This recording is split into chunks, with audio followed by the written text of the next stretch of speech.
नमस्कार दोस्तों। हाल ही में हमने गुरुत्वाकर्षण पार्ट ख़त्म किया है। मैं उम्मीद करता हूँ आपको सारी बातें समझ आई होंगी और जो मैंने आपको बोला करने को आपने वो किया होगा।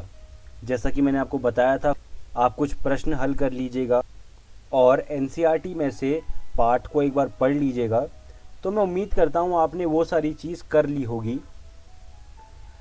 आज की इस वीडियो में हम लोग गुरुत्वाकर्षण के कुछ प्रैक्टिस क्वेश्चंस करने वाले हैं।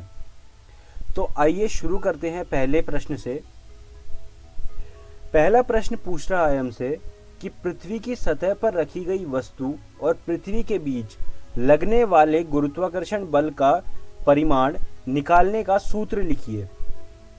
ये चीज़ मैंने आपको बताई थी वीडियो में, तो आइए देखते हैं कि इसका उत्तर क्या होगा। मान लीजिए पृथ्वी का द्रव्यमान m1 है और वस्तु का द्रव्यमान m2 है। अगर पृथ्वी की त्रिज्या r है तो गुरुत्वाकर्षण के सार्वत्रिक नियम के अनुसार गुरुत्वाकर्षण बल निम्न होगा। आप देख सकते हैं F = G m1 m2 upon r²। ये उत्तर आप अपनी कॉपी में लिख लीजिए। आइए आगे बढ़ते हैं। मुक्त पतन क्या होता है?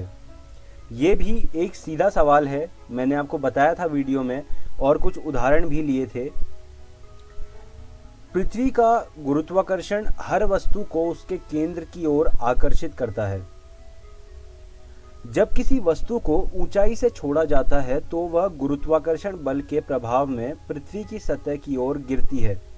जैसा कि मैंने आपको उदाहरण के तौर पे बताया था कि जो स्काई डाइवर्स होते हैं वो प्लेन में बैठ के एक ऊंचाई पर जाते हैं और उसके बाद वो वहाँ से छलांग लगाते हैं, तो वो मुक्त पतन करते हैं। इसके अलावा मैंने आपको एक सेब का उदाहरण भी दिया था कि सेब को हम जब हवा में उछालते हैं और वो फिर जब नीचे की तरफ आता है तो उस समय वो मुक्त पतन कर रहा होता है, तो इसको मुक्त पतन कहते हैं। आइए अब अपने तीसरे प्रश्न की ओर चलते हैं। तीसरा प्रश्न हमसे पूछ रहा है, गुरुत्वाकर्षण के कारण त्वरण से आपका क्या तात्पर्य है? इसका उत्तर होगा, जब कोई वस्तु ऊंचाई से जमीन की ओर गिरती है तो गिरने के दौरान उसका वेग बदलता है। यह बदलता हुआ वेग वस्तु में त्वरण पैदा करता है। इस त्वरण को गुरुत्वीय त्वरण या फिर ग्रेविटी के रूप में जाना जाता है। गुरुत्वीय त्वरण को शॉर्ट फॉर्म में G भी लिखते हैं। गुरुत्वीय त्वरण की मात्रा 9.8 मीटर पर सेकंड स्क्वायर होती है। आप इस उत्तर को अपनी कॉपी में लिख लीजिए। बढ़ते हैं चौथे प्रश्न की ओर। चौथा प्रश्न हमसे कह रहा है कि ऐसे स्कूल बैग को पकड़ना क्यों मुश्किल होता है जिसका पट्टा पतली और मजबूत रस्सी से बना हो।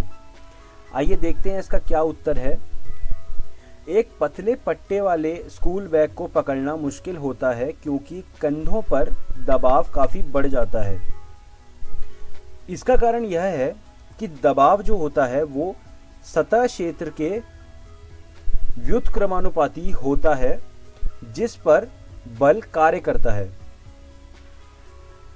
जो सतह का क्षेत्रफल है वो जितना छोटा होगा सतह पर दबाव उतना ही अधिक होगा।